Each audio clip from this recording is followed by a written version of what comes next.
তো নমস্কার সবাইকে। আজ দেখুন নতুন একটা ভিডিও নিয়ে চলে এসেছি। কাল রাত 10টা বাজে তখন এই মাছগুলো নিয়ে এসেছি, জানেন কি বড় বড় ট্যাংরা মাছ। দেখুন মাছগুলোর পেটে না ডিম একদম ঠাসাই।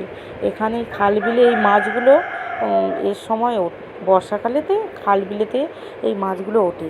পেটে ডিম দেখেছেন? হ্যাঁ, বর্ষা হবে আর এই মাছগুলো উঠবে। আর আমাদের হচ্ছে কি বাড়িতে এই বর্ষার সময় প্রত্যেক বছর এই মাছটা নিয়ে আসা হয়।